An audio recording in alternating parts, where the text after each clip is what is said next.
This morning becomes eclectic at 89.9 KCRW. Ry Cooder's musical explorations have taken him to many places over the years, as well as his own albums. He's worked with people such as Van Dyke Parks, Captain Beefheart, the Rolling Stones, and countless others who are not household names. He's also worked extensively in film, composing music for movies such as Paris, Texas, Johnny Handsome, Steel Magnolias. Perhaps his best-known role, though, at least up until now, was as the producer and ringmaster behind the Buena Vista Social Club album and the movie of the same name, which reinvigorated the careers of a group of long-forgotten Cuban musicians. This year, he's released his first solo album since 1987, although I have a feeling it's a little bit more of a collaboration than a solo album. It's called Chavez Ravine, and Ry Cooder joins us today on Morning Becomes Eclectic to talk about the album and play us some of the tracks. Welcome. Thank you, Nick. It's great to meet you. Thank you. Not being an LA native, it wasn't until I got an advance copy of the album a few months ago that I began to explore some of the story behind the now lost LA neighborhood that inspired the record. Maybe I can get you to give us an introduction to Chavez Ravine, the place, before we talk about the music. You're actually not from here, you mean? That's right. Oh. You didn't notice, huh? No. Well, for the rest of the non-natives, people on the freeway, the 10, the 101, the millions of freeways driving by downtown LA often don't realize that just to the north, let's just say, of City Hall, a distance of about 1.5 miles maybe, is this great big topographical feature like a cinder cone large.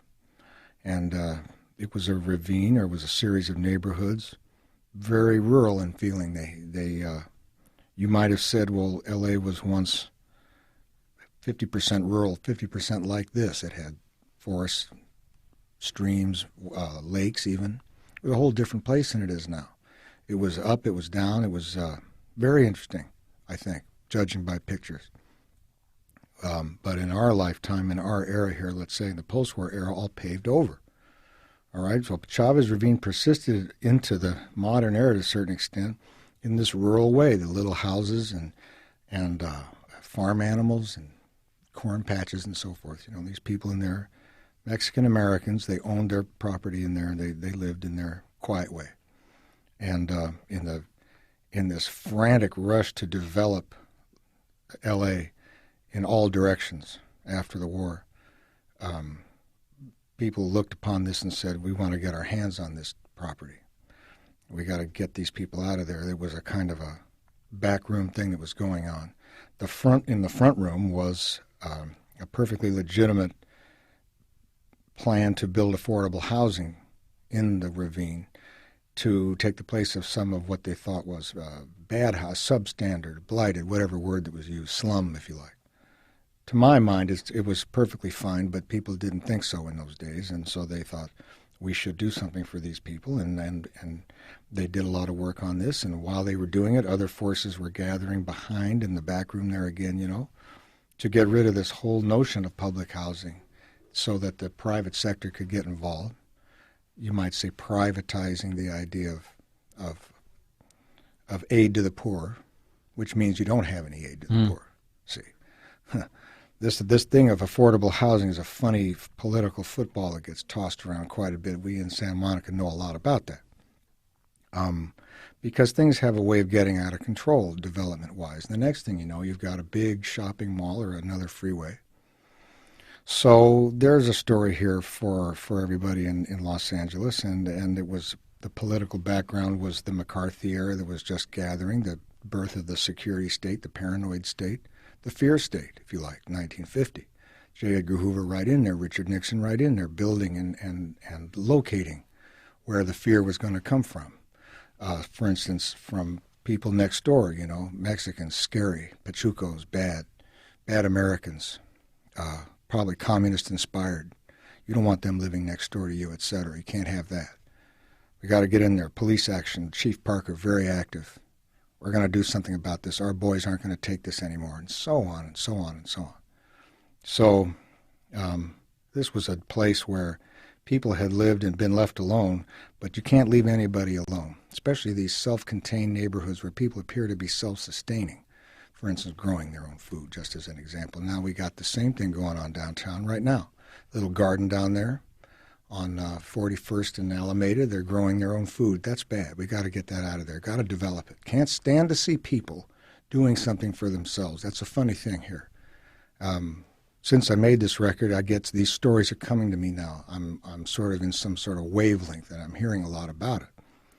But it was also a way, the theme here, to go to Lalo Guerrero, Don Tosti, Little Willie G, for instance, and say, this hasn't been sung about. This is a big story in the Chicano community, as well as everybody.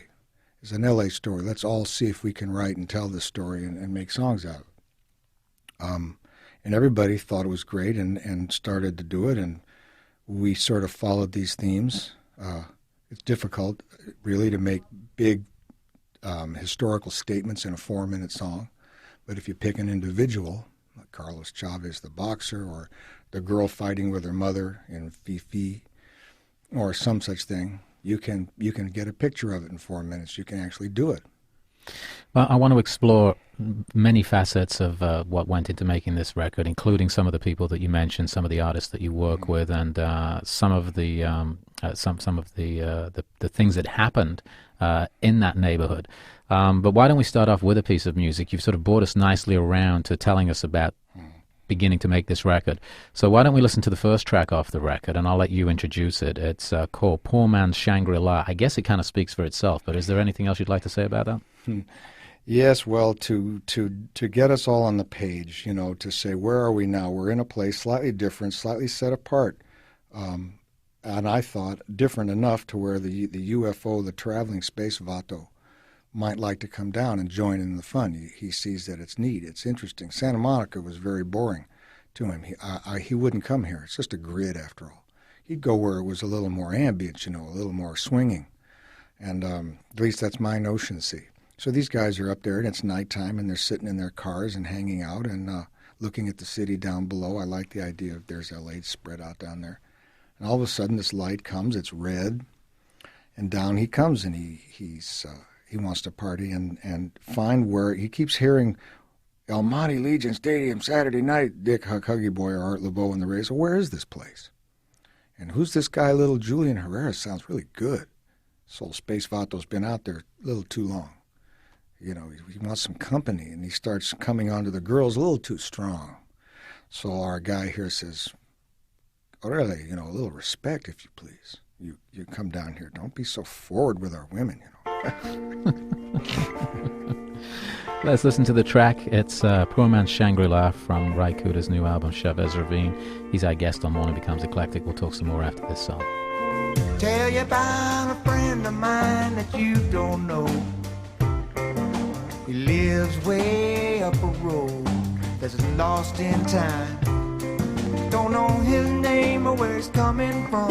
Only thing you know, he's a real gone cat, this friend of mine.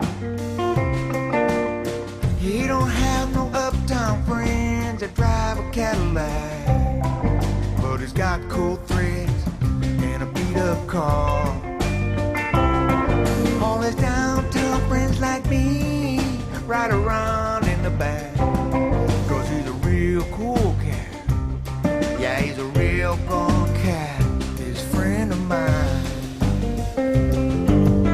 Lot all my boys will run with you, do anything that you want him to. If you need a friend 'cause you're feeling blue, that old bear that girls never let you down. Na na na na na, living in a poor man's Shangri-La. Na na na na na, living in a poor man's Shangri-La.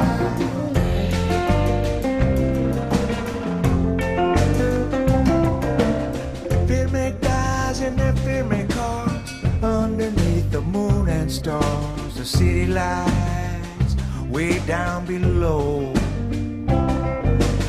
What's that sound? What's that light streaking down through the night? Or what's it mean? It's a red cloud over Chavez Ravine.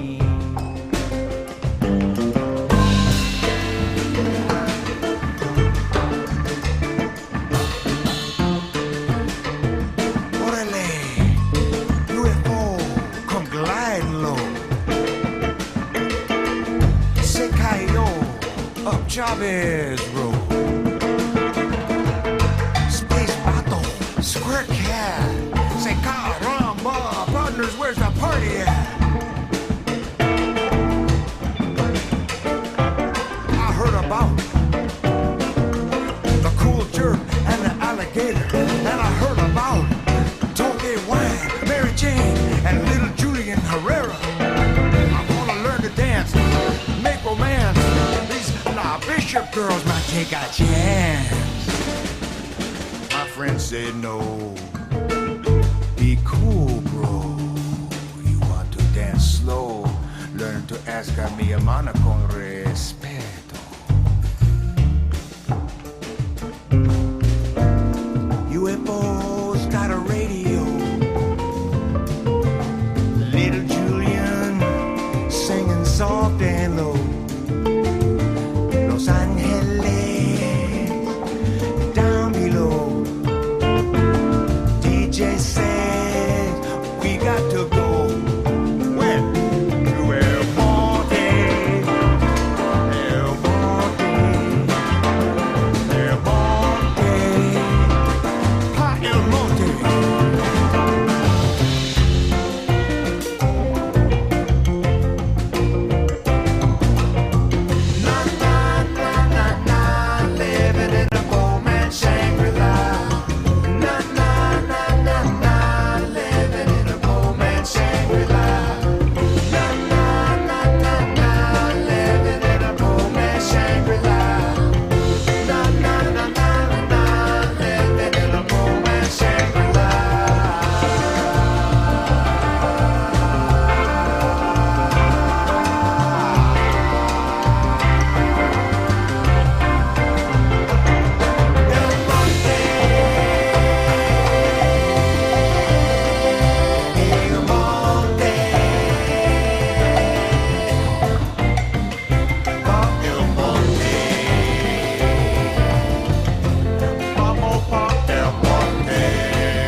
KCRW, I'm Nick Harcourt. Our guest in studio this morning is Ry Cooder. We're talking about his new album, Chavez Ravine, and we started off with the first track from the CD, Poor Man's Shangri-La. Before we go any further, we were just talking off mic about the UFO. You got to sort of explain that for me in a little bit more detail, the UFO story. Yes.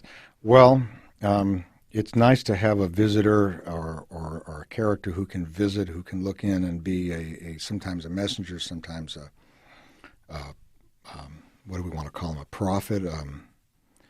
He sees the future. He's different, so he can see what lays ahead. In one of the songs, he warns the people, I'm here to tell you that your days here you're finished here. They're going to come and they're going to build this thing, and you will be out.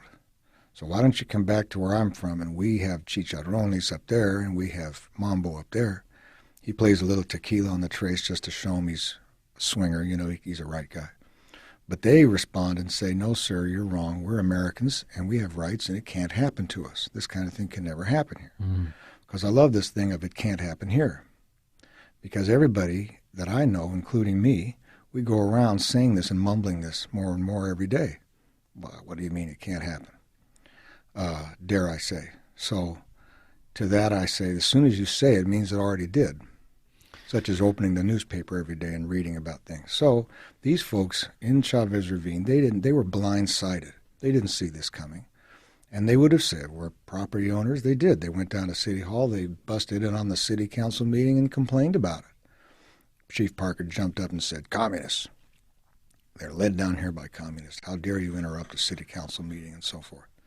So they say to the guy, no, it can't happen. And he says, okay, adios, baby, I'm out of here. I had read a newspaper story in the LA Times from, I think it was 52, about a UFO that was sighted flying over Los Angeles. It was then tracked over to Mexico and crashed outside Mexico City. It was recovered by the Mexican army, and they wouldn't show it to anybody. I said, yes, that's my guy.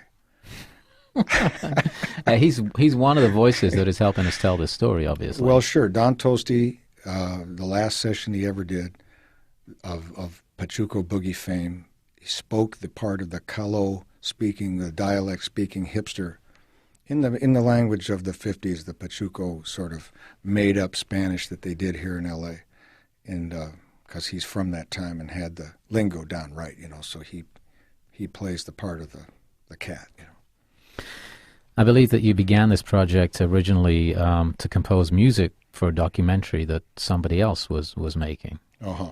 Well, Don Normark, as we all know, took the great photographs that appear in his book in 1949. So some of the only pictures you can see of the ravine before it was all torn up. And even in some of these pictures, because he was in there maybe a year or two photographing and going in and out, he was a photography student. But you can see in the periphery in some of these shots the actual grading for the housing that was supposed to be built had begun. What was later a very extensive regrading, and what, of course, even later became they dropped Dodger Stadium down in there. They had done the work.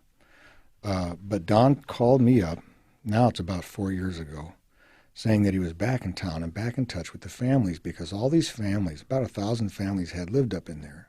They all were dispersed and lived elsewhere afterwards, East LA or Eagle Rock or wherever they are. They stayed together in contact as a kind of tribe. They had a picnic every year. Very interesting. So he came back. Now he's retired now, older man. And he had gotten in touch, and some of them remembered him. They were children when he photographed, and they're old and middle-aged or older now. So he wanted to make this little documentary about him, his experience with them. Did I have any music he could have? Right, so he initially came to you and said, you got any ideas for some music we can use in this documentary? Right. So I gave him some things, a couple of things with me and Flacco that I had sort of laying around.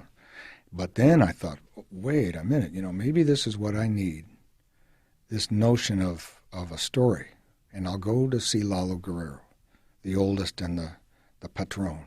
Well, explain to us who he is and his relevance to this. Well, Lalo is, or was, he died now about 4 months ago.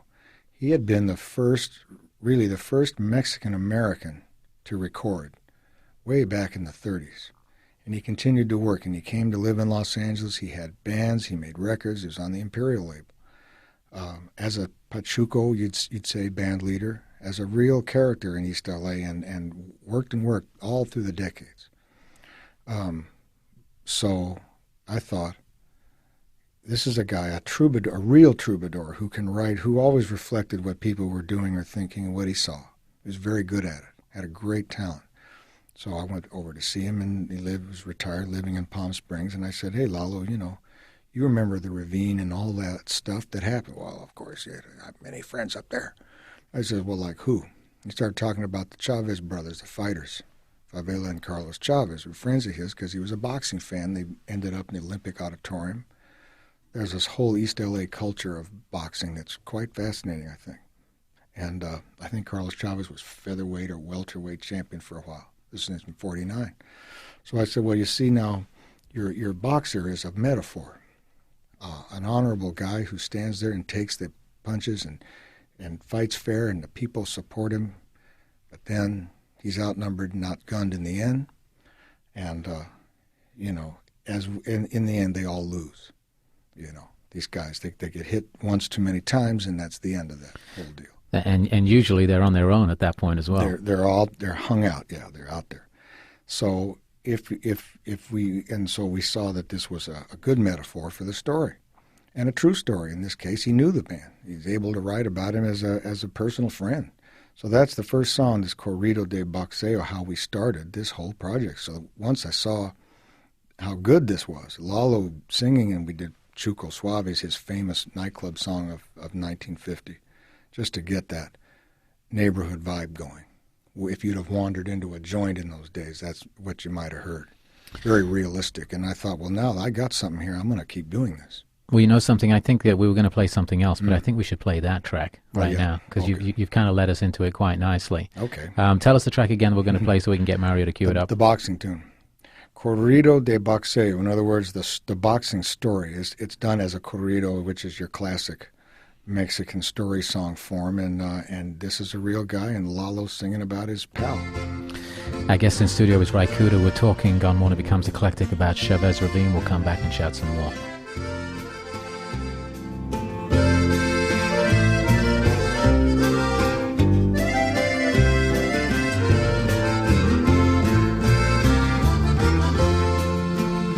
Qué ironía, si lo sabes, que había dos hermanos Chávez, pugilistas que nacieron en mero Chávez Ravine.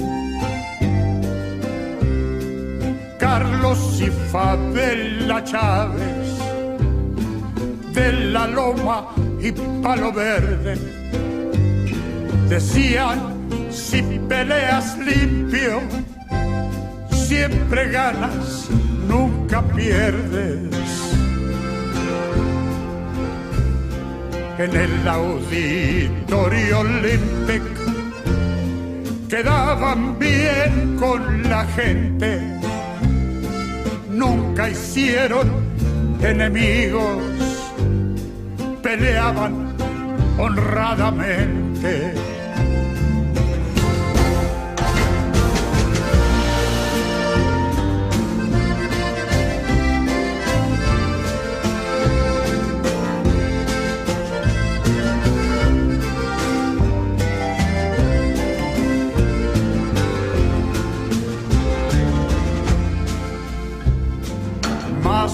No pudieron ganar el pleito Chávez Ravine, se les echaron encima con mentiras hasta el fin, se batieron en el lodo hasta que perdieron todo. En la historia del boxeo, has ganado o has perdido,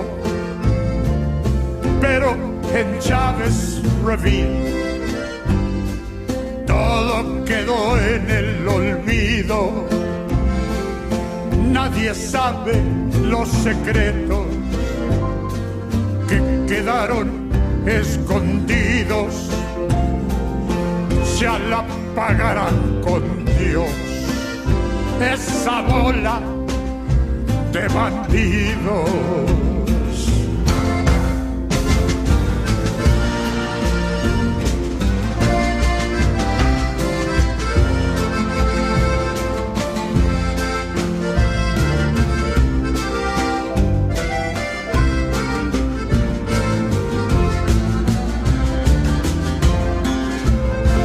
When It Becomes Eclectic at 89.9 KCRW. Our guest in studio this morning is Cooder. We're talking about the new album, Chavez Ravine.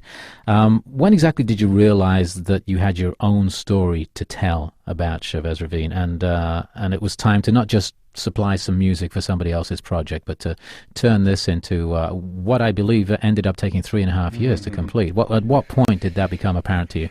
Well, it didn't happen right away. I took these 3 tunes we did with Lalo, and I went to see Little Willie G from the Midnighters, and sat there and said, Willie, now you see Lalo did this. What do you think about this? Does this make sense to you? What do you think? And he says, a great idea. It's a great way to get stories out there. Let's see what we can do. And then so I began to work with Willie, who turned out to be an incredible partner in this thing, writing songs and singing and being just great. And then I came across a book. I needed to know more. It's an interesting story, and L.A. history fascinates me and all that stuff. But you have to know the characters and you have to know the plot. You really do. If you're telling a story, you better know what it is. So I found the book, His History of Public Housing in Los Angeles, that told it all, chapter and verse, where Hoover fit in, where Frank Wilkinson fit in, what was really going on. And that was a whole education. So I said, I see some of my characters in here. I can go with this Frank Wilkinson thing. This is dynamite. It's like a James Ellroy story.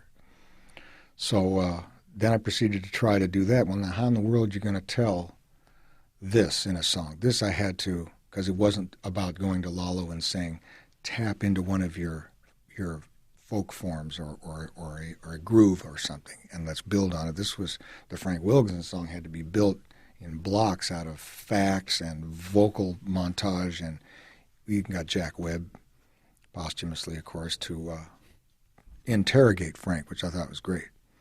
So I thought, I'll begin and I'll sing and I'll be Frank. So the idea of being somebody else, and it's almost like acting, really, and writing in their perhaps language or their speech patterns, and then singing like them, led me from Frank Wilkinson to these other kind of more fictional characters like the truck driver and the crazy housing builder, housing developer guy. So I found I'd never done anything like this. I didn't see it coming either, except I thought, wait a minute, this is the way. Just be these people. Seems simple, seems obvious now. So that took another year to learn to do this. I made a lot of work on this, and some of it's not any good, so you don't hear it. But the ones that fit and let the story move forward. Walter Hill, the movie director, always told me, move the story forward. You've got to move the story forward. See.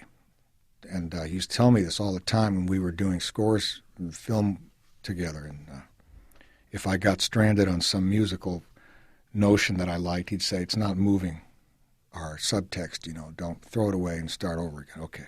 Kind of a brutal thing, but you have to do it. It's fascinating, though, that you can take those lessons from that world and then employ them, graft them onto a musical project, obviously. We got to learn to do things. You better learn. I've been doing this a long time. I need to have learned something.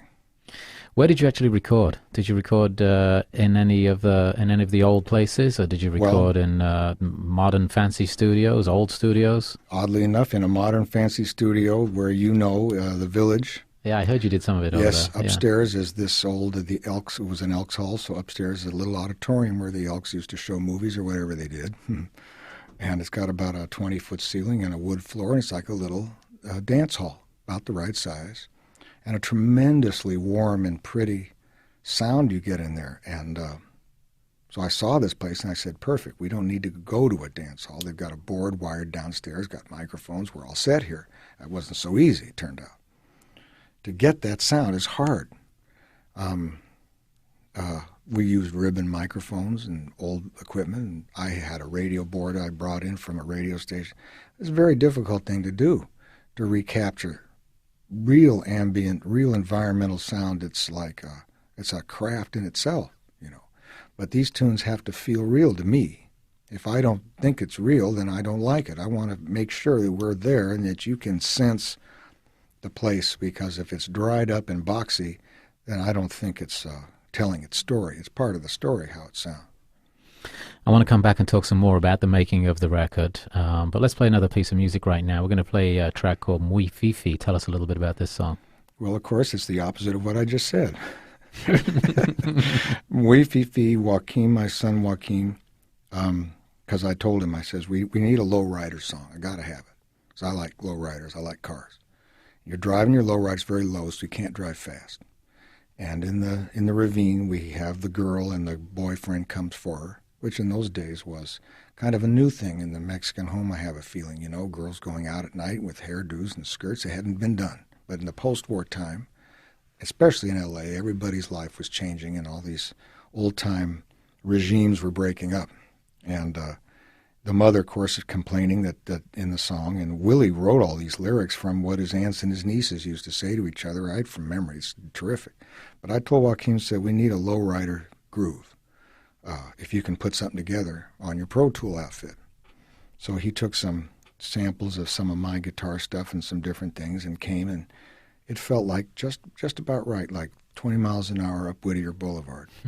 And allowing the conversation to take place with this sense of going somewhere. In other words, Smiley picks Fifi up. The little houses were up kind of a couple of stairs, and there would be, because it was hilly, and there would be a porch, and the fight's going on up in the porch. They're down in the car waiting for her. They don't see it, but they hear it. Then she comes down. Mother's yelling at her.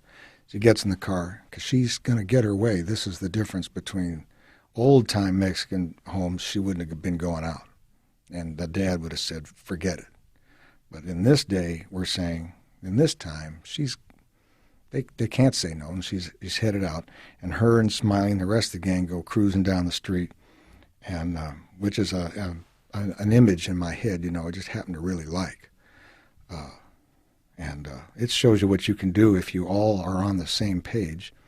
As I say, how these songs got done. It was very organic. But Willie just sat basically and wrote the lyrics down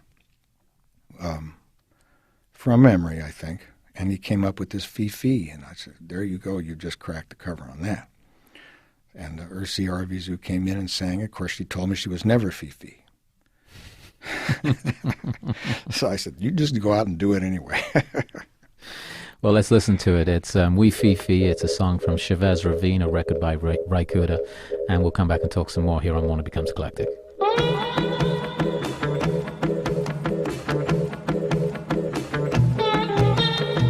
Don't blast the horn, man. Just rap them pipes. She'll know it's you.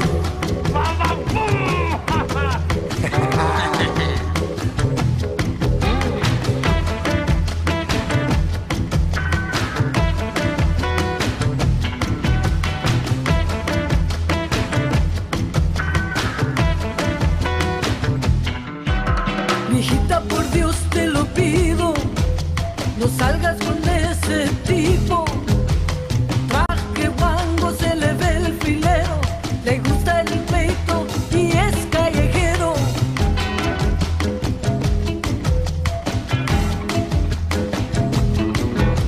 Te trae de la oreja, lavándote la mente. Cómo te vistes, hija, no es decente. Tu falda apretada, la traes hasta aquí.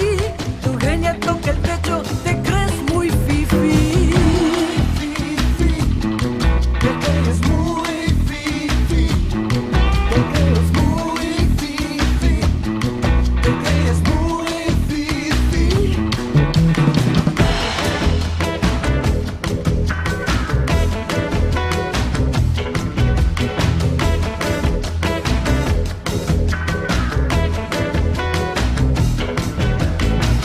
Ay, mamá, ¿por qué te apuras? Cuando estoy con Smiley, me guardas sin duda. Si salimos del barrio, los demás nos respetan. Nunca estoy en peligro y los bookies me aceptan. Aviéntate, loca, dile, loca.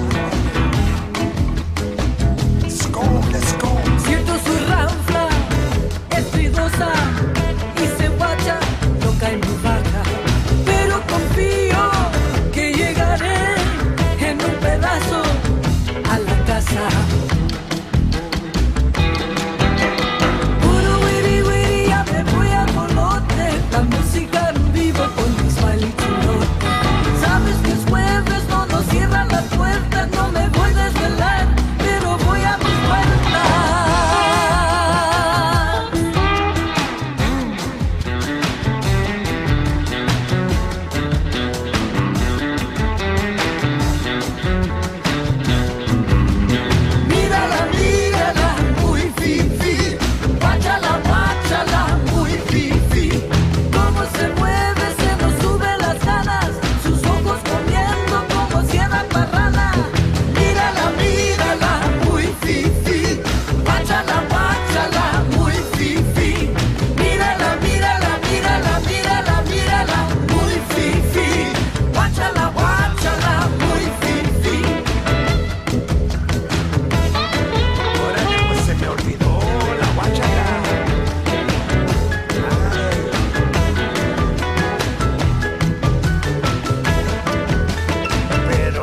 It's music from the album Chavez Ravine, a record by Ry Cooder. Ry is our guest in studio this morning. That track, Muy Fifi, helping to tell this story, the story of Chavez Ravine, a neighborhood that, was taken away, basically, replaced by Dodger Stadium. Before we move on and talk about any of the other songs on this, I just have to come back very quickly. We talked about some of the people you collaborated with. A couple of them passed away after you'd collaborated with them. Lala Guerrero and band leader Don Tosti. Let's talk a little bit about. Before we talk about Willie G, actually, let me just back up a little bit. It would seem that you were very fortunate to get these couple of guys who passed on this record at the time that you made it. Tell us a little bit about that. Incredibly fortunate. I can't begin to, I don't even know how to put it. If I'd have waited 6 months on Lalo, he began to lose some of his memory, and he started to go downhill in health. Don Tosti was dead soon after I recorded with him. I mean, he was sick. I didn't know he was sick. He never said anything. But the thing is, there is always a little window if you can see the window to go through. If I hadn't have gotten the Normark call, I guess, if I hadn't have thought about it, and then I ran for the phone, because I got used to this in life. If you know somebody who's older and you want to see them about something such as a story or a song or a comment or any such thing, you better go rushing over there, and it's a fact. Don't wait till next year. No. Yeah. I mean, anything can happen, especially when you're involved with something as fine-textured and as delicate as memories and sensations and the ability to sort of put things together, such as write a song. That's a very complicated procedure, see. So. And there's something I would imagine that it's almost like a swan song for these guys. But you got them to do this project, and a fitting project for them to do towards the end of their lives. Yeah. Let's talk about Little Willie G. When the guys from Los Lobos are here, they come in every year or so. Whenever they have an album out, they come in and play for us. They're always good fun to have around. And they revere this guy, Little Willie G. For those who are perhaps a little younger than us, and people who are not aware of the history of Chicano music, tell us a little bit about him and the Midnighters and what they have meant to the music scene that came out of this neighborhood in East LA. Well, Willie grew up down in I think he calls it the 38th Street neighborhood. That's Alameda and Long Beach Boulevard, around 38th Street, 40th Street, round in there, surrounded by guys like Richard Berry and Tony Allen. In other words, some of the doo-wop guys and some of the rhythm and blues guys who are all over the place, as well as some of these Pachuco cats who are all over the place in that neighborhood. It's a very interesting neighborhood, black and Chicano. So he heard this music. He's told me stories about, and especially going to, if Richard Berry was practicing a block away and he'd go listen to him playing Louie, Louie and all those things, or Night Owl, Tony Allen, hearing this coming out of somebody's garage, or he goes to the $1 Million Theater with his family on Sunday and hears some big ranchera show, with horses on stage and stuff. Pretty interesting. And then in high school, he got this Midnighter band together, like high school kids do, and drew upon that and started doing what really has to be, you would have to say, is the lowrider music. Sad Girl, The Town I Live In, lots of good songs. And of course, I remember those songs. I certainly remember him and the group because they were on the radio. It was the Midnighters, or it was Cannibal and the Headhunters on the radio, the pop stations, for the first time.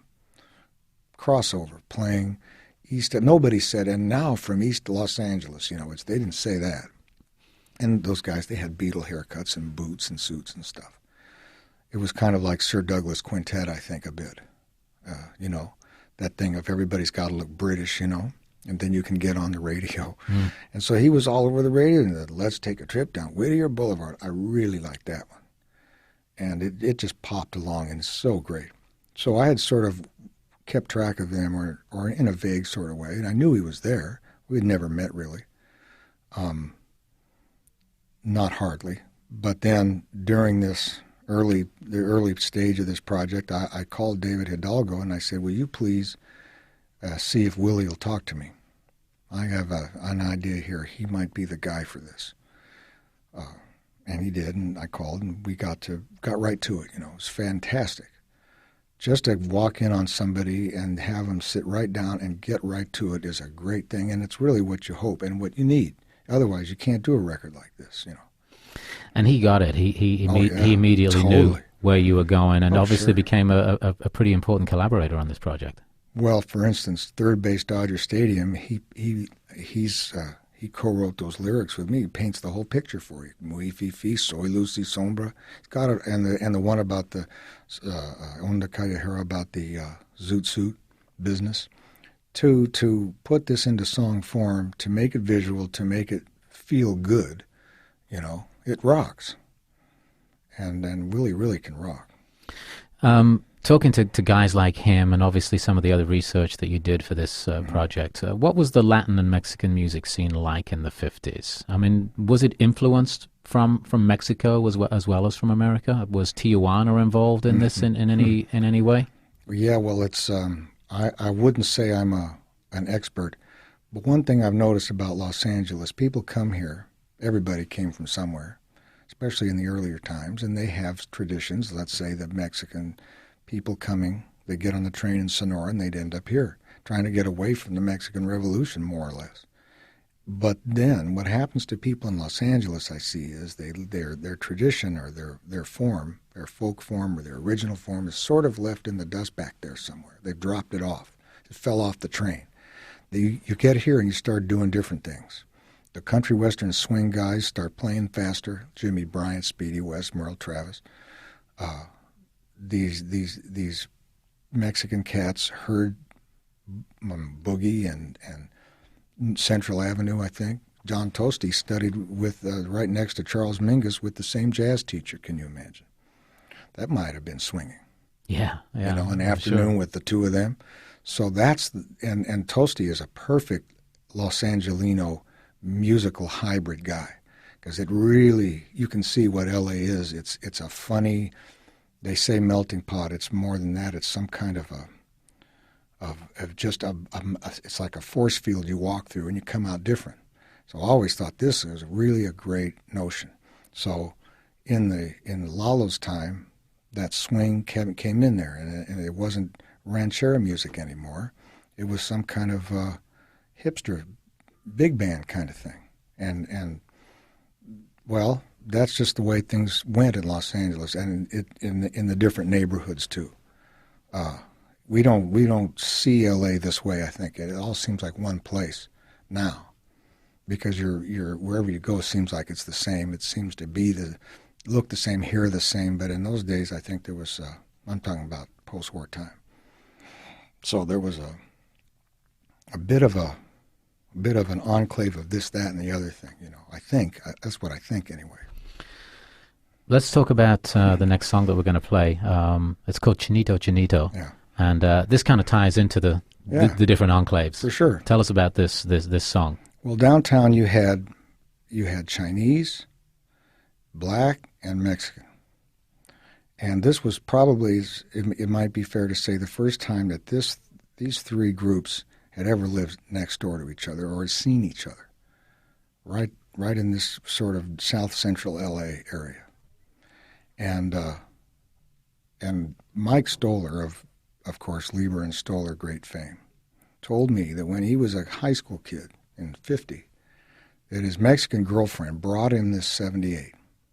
And it was a Don Toasty record of Chinito Chinito, and it was a great song. It was a sort of a street life song about the Mexican and the Chinese laundroman arguing about when he was going to get his pants back. I said, are you kidding? That's true? There's a song that says that? So, well, lead me to it. So Stoller says, no, I can't because I don't have the record anymore. I gave it to Jerry Lieber. Uh-huh, I think. High school kids. I see. Street music. Mm-hmm. Well, called Toasty. He says, I don't have that thing. That's 60 years old. What do you expect? Oh, my God, what am I going to do now? So I called Chris Strakowitz. We know the biggest collection of Mexican-American 78s. I don't have that record, he says. You don't have that record? So finally Toasty turned up a tape of it. He actually did have. So I said, oh, this is fabulous. Where'd this come from? It came from Cuba, because there's a Chinatown in Havana, and somebody observed this exchange where the Spanish speaker goes in to see the Chinese laundroman who speaks Spanish with this L's and the R's flipped around. And they're having this day-to-day kind of thing. Chucho Valdez told me that was a big hit by Kiko Mendive in 1945 in Havana, can you believe? Then the record comes from, let's just imagine, Mexico City to Los Angeles. Toasty, a young guy, hears it, says, I know, I see Chinese every day, let's do that. He cuts a version, speeds it up, makes it a little more heavy in the backbeat feel. Then Stoller hears this thing. Then he goes to Jerry Lieber with this thing. And then they go and they say, I can imagine the minds saying, we can do that. We can write street music. So they go off to write the Koran of street music for the rest of the time, right? Mm-hmm. The coasters and so forth. So I just said, that's it. That's Los Angeles. That's my personal opinion. This is what I think L.A. is all about musically. So, of course, I went to Juliet and Carla. They learned the song. We do it. I like the girls doing it because it's funnier. They're more flipped. They're more. The Cuban version was a little more sedate, almost theatrical. But we do it more like, they're really heckling this guy. I'm going to make an animated cartoon of this thing. If it's the last thing I do, I have a whole space Zoot Riot version of this thing in my head. I'm going to try to do. Anyway, it's a beautiful song, and it's a funny song, and I hope people take it the right way, because to me, what it is people getting together and just going through their daily life. And Willie told me his aunts lived downtown, and they used to say, oh, here comes Chinito Toca la Malaca. And now I've heard the song was popular in El Salvador and all over Latin America. Well, let's listen to the version that's on the record. It's Chinito Chinito from Ry Cooder's album Chavez Ravine. We're listening to the music on Morning Becomes Eclectic.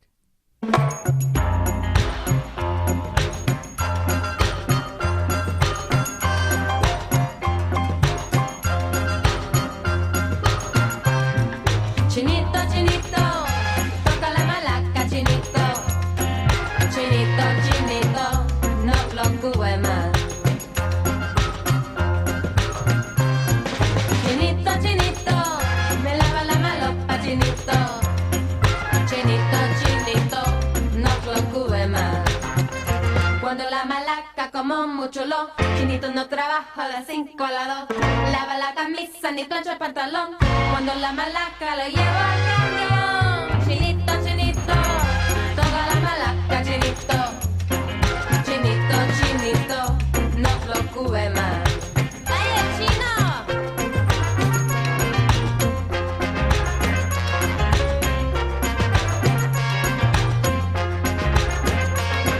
Chinito, chinito, chinito, chinito, chinito, chinito. Chinito, chinito, chinito bonito, bonito, chinito, chinito bonito, bonito, chinito, chinito bonito, bonito, chinito, chinito bonito, bonito, chinito. Ay, chinito flaquito, ¿dónde vas?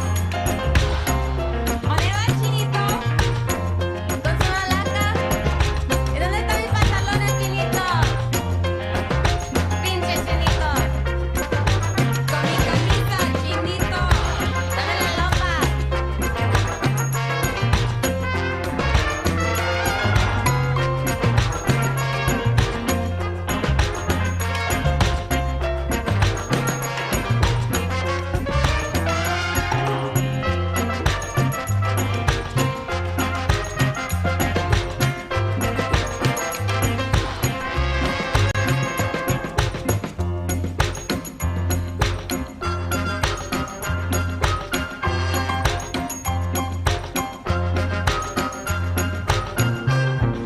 Chinito, chinito, toca la malaca, chinito.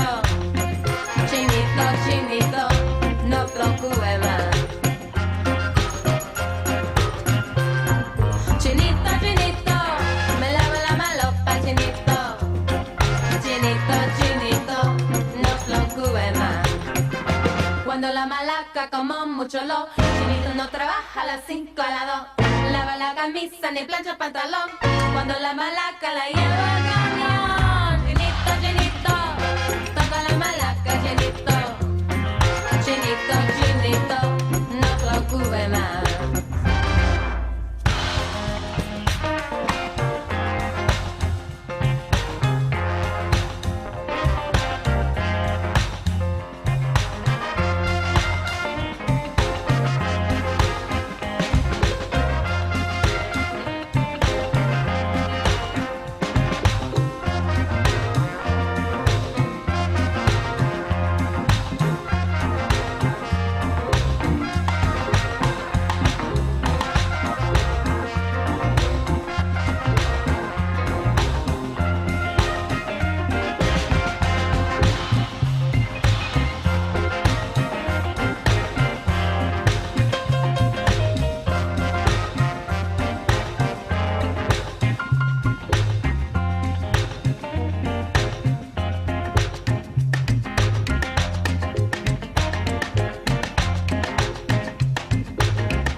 Morning Becomes Eclectic, it's 89.9 KCRW, and surprisingly enough to me anyway, we just checked in on the time. We're almost out of time with our guest this morning, Ry Cooder. So before we wrap things up very quickly, one of the questions I was asking you off microphone was about the fact that as you were making the album, you were listening to mixes of this, riding around in your car. Now, you're a man who spent a lot of time in studios. It's interesting to me that you trust your car stereo system over an expensive pair of studio monitors to let you know if something's working or not. Tell us about that real quick. Yeah, well, you can't tell in the studio. It's just too good, and the public doesn't ever hear it that way. And I don't even like it that way at this point. I want to know for sure. I don't want to be told or hyped. So I take it out to the Toyota, and the Toyota's got this nice little mid-range thing, simple EQ, no presets. It's done right, I think. And I know what it sounds like. I'm never fooled. You're always in your car. So we put these mixes. You burn one. You can do it that way. You take it 2 steps. You're out in the car. You play it. Right away you know, am I happy? Am I sad? It takes about a half a second. And if I'm sad, I better know why. But it doesn't happen as easy as all that either. It might take 50 times. I don't know. It just takes time. It's easy to look back at a time and a place that's gone and reminisce about the good old days. Is there some of that in these songs, or is it more along the lines of uncovering a way of life and really a universal story? I think very universal. Every day I see it. Every day I see signs of it. The good old Supreme Court of the United States just decided in favor of the developers. So now we have a legal platform for this kind of goings on, which there ever wasn't before. People just did it. So yes, it's more and more in the news even, but it's also about Los Angeles that we won't see again, and it's something I do miss very much, I'll tell you. Well, let's wrap it up with another track. This is not from your album. This is a track from another album that you brought in by Don Tosti. Tell us about this last piece of music we're going to listen to. Well, the great Chris Strakowitz collected all the 78s he could find of Pachuco music. There was about 8 of them or something. There was hardly ever recorded. It's very short-lived and very rare. And this is a Tosti record, which I love. It's a song that he wrote and recorded this probably in 50. It's just telling the little story of a guy who's been holed up drinking with his girlfriend for 3 days, and he got a message that his boss over on Main Street wants to see him. That's the story. It's been a pleasure talking with you. Thanks so much for coming in. Thank you. Appreciate it. Our guest is Ry Cooder. We'll listen to this track, come back, and before you go, we'll get you to sign some copies of Chavez Ravine. We'll give them away to our subscribers. But right now, we're going out with a track by Don Tosti. It's Morning Becomes Eclectic. We saw wina,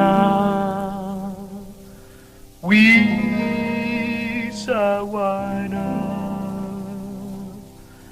we saw wina.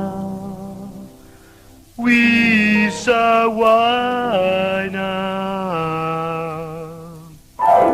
We saw wina me voy para agüitarla.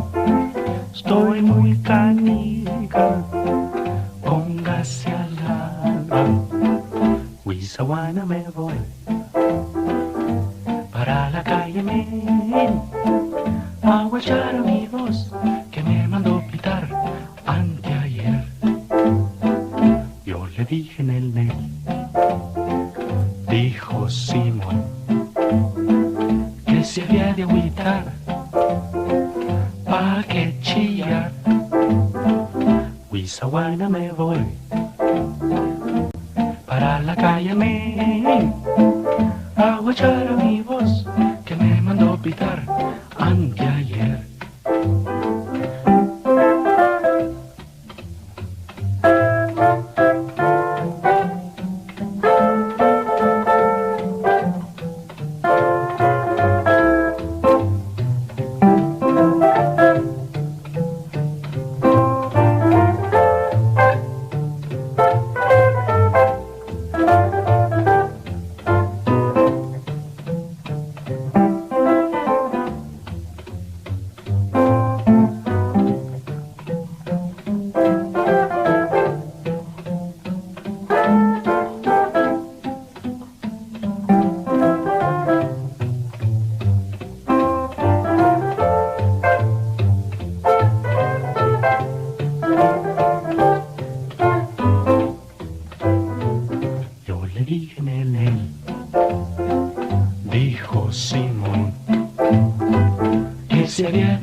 chillar. Huizahuana me voy,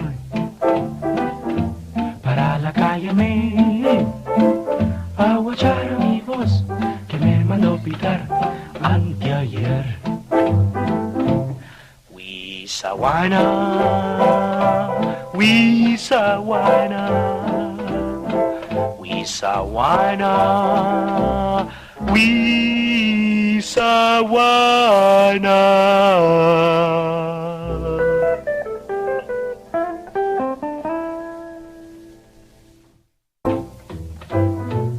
Yo le dije, nene, dijo Simón, que se había de agüitar, pa' que chillar. Huizahuana me voy, para la calle me a guachar a mi voz que me mandó pitar anteayer. Huizahuana, Huizahuana, Huizahuana, Huizahuana.